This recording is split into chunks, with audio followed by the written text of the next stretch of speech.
It's a way of life, it's a struggle sometimes, but even dark nights see the light, just open your eyes. If you can look beyond the filth, reading all the lies, raise your head up high and aim for the sky. If you could dream it, you can live it, it might take a few times, but the only people... Hey, what's going on, everyone? This is your host, Saul Maldonado with Urban Melody TV.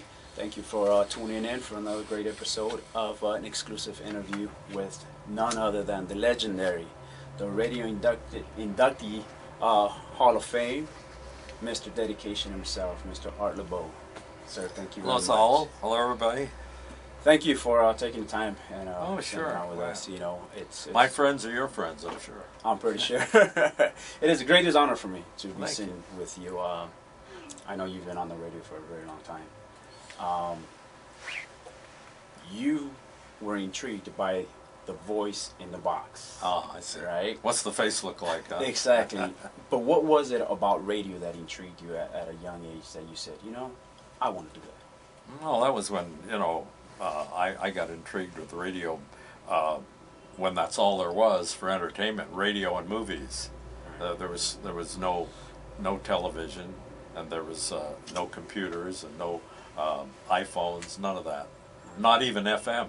There was just AM radio. And that was it. And my family got one of these small little radios when I was very young, 8 or 9 years old. And I told to my mom when they first turned it on, I said, "Mom, the box is talking." And of course it intrigued me. Not only intrigued me, but I was mesmerized by this box that talked. By that technology of it. Of course, as I listened to it after a while, I dreamed about being the thing in there that talks. Right. Now, did you imagine when you first got into radio, did you imagine you'd be on the radio this long with so many shows? Oh, well, about that, you know, I've talked to a lot of famous people over the years, myself in interviews. They all say the same thing. When you're doing it, you don't think about that. You know, at the time you're doing it, you're doing it then, and you think, you don't think, well, I'll just do it. I'll be doing it when I'm 70 or 80 or whatever. You know, you just kind of do it, having a good time doing it, and you know, at least I never thought about any kind of timeline. Certainly not the timeline I have. And actually, that was my next question. What keeps you going? You know, people look forward. People in corporate look forward to retiring and get it over and done with. I've kind of semi-retired a couple of times, and somebody usually comes after me and says, you know, will you do another radio show? That happened in the 90s when KGGI came after me and said, would you come over and do a show on Sunday night? I hadn't really done a whole lot of radio, a little bit of taping for KRLA, and so I went back and gave it a try, and it took off again. Yeah. So just kept going. There you go. Now, you've been on the radio for so many years. About 50. There you go. You have 2, 3, probably even 4 generations of fans listening to you. Do you think your induction into the Radio Hall of Fame was a little way past due? Was it what? Was it past due? Was it over? Oh, I didn't think it was past due. No. I was up for it 3 years before, you know, I was actually voted in. So they don't just say, hey, I think we'll put so-and-so in. They have like a committee and they talk about it and see what you've done and get other people that write them letters. Well, and that committee took too long. Huh? That committee took too long. Well, I don't know about that. I mean, it's a fantastic place to be. It's in Chicago. They have several floors of, you know, besides people and pictures of people, they have all kinds of old radios. They have some of the equipment from the first radio station, which was in Pittsburgh in 1922, and all kinds of things in the Radio Hall of Fame. And some of the people that go way back that were my real heroes in radio, like Jack Benny and Burns and Allen, and some of the announcers that I used to listen to in that little box that we talked about. No, your name's they're in there, and my picture's right there next to them. It's a big thrill, you know, and I'm really grateful for it. I'm pretty sure that means a lot. Now, I know I've been listening to you since I was a teenager, and I remember the first time I went to one of the concerts, because of who the artists were, I didn't expect to see the demographics, you know, which were a large number of Latinos out there, Chicanos listening to you. Did you imagine that you would have all these Latinos from LA and surrounding areas?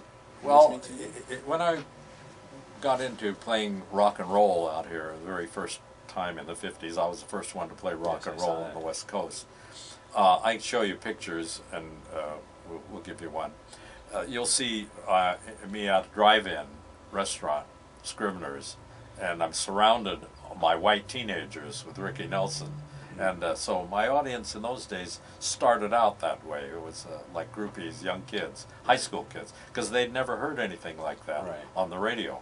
I mean, there'd never been somebody outside with a drive-in with horns honking and girls giggling and guys saying, "Hey man, you know, this and that." Right. It was all something that new for radio, because radio was very stiff, you know. Now here's Frank Sinatra, and Frank Sinatra would sing. Here's Doris Day. You All of had a a sudden whole- here we're just loosey-goosey, you know, having fun. Right. You had a whole hour of Elvis Presley or something like that, right? Yeah, I did that. I was the first one. I had Elvis on when nobody else did, and all that. But the reason that we have such a good Latino following, and I'm very grateful for it, I love them all, is because I started doing shows in El Monte at the Legion Stadium. Okay. Because they wouldn't, in Los Angeles, you could not have a dance with teenagers unless it was sanctioned by the Board of Education in those days. That was later thrown out in court in the 60s. But in the 50s, you could have a concert, but you couldn't have a dance. So we had, in those days at El Monte, we had what we called show and dance. Oh, okay. So we'd have, okay, it's showtime. Everybody come around the bandstand, watch the show, and they say, okay, let's dance. And then they'd play rock and roll, the kids would dance. So that's where the Latinos started to come and see me, the real young kids. And the generations then, some of them remember and call me all the time, and their kids and their grandkids. Right, and their So they all great-grandkids listen now. around the radio Yeah. on Sunday night. So that's how that started. Right. Now, is there anything in your career, the music you play, that you would change? If you had to do it all over again, is there anything you would change? No, about music, you mean? Music, radio, anything you do. You've done in Well, your no, career. I don't. No, I don't think so. I say I don't think so because in the 50s, someone made me an offer to become a movie producer, and I'd always been interested in movies too. But then I decided I was doing so well in radio, was #1 and everything, and I thought, no, I'm just going to stay with this.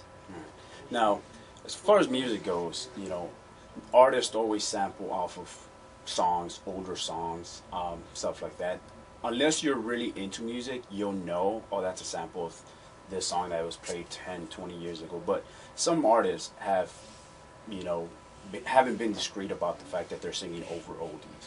Like, how do you feel about that? You mean the redoing oldies? Redoing the oldies or rapping over oldies? Being Well, that you've played I a like lot the of these. originals, you know, and I always do. And once in a while, I'll play one that's been redone. You know, there's a Knock on Wood, for instance, was done by Eddie Kendricks in the 60s. It was a big hit.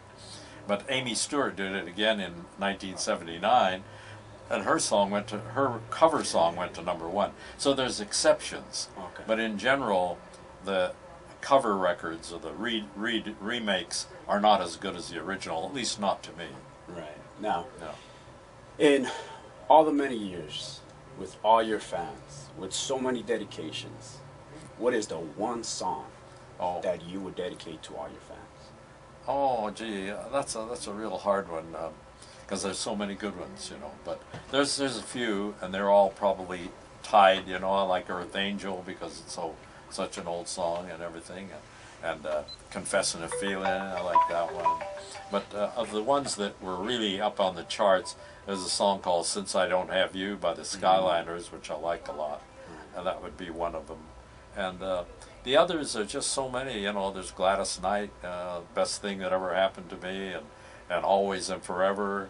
Are you guys getting this? This is him dedicating these songs to his Well, you know, fans. they're the ones that you know, you ask for and that we play. They're the ones that keep you in that box. Huh? They're the ones that keep you in that box. Yeah, and it's just there's so many good ones. That's really hard. It's like having 5 kids and somebody says pick your favorite. You know? Now, after you were inducted into the Radio Hall of Fame, I was reading the Hollywood Reporter, right? And it came across a full-page ad with your picture. But it said Freeman, Freeman, and Smiley across it. Is that an organization you belong to, a foundation? Those are attorneys. Oh, are they your They attorneys? handle a lot of my business, and they have, and they're a firm that does everything, all kinds of legal things, and so I've been with them a while, and they helped buy that ad. Well, they bought the ad. Well, there you go. A They- quick shout out to Freeman and Smiley. Obviously, they take care of their client. That's Well, they're a amazing, good man. firm, and then a couple of other people helped also buy ads for me that, for one reason or another, do business with me. Okay. Live Nation, where we do our concerts. Okay, nice.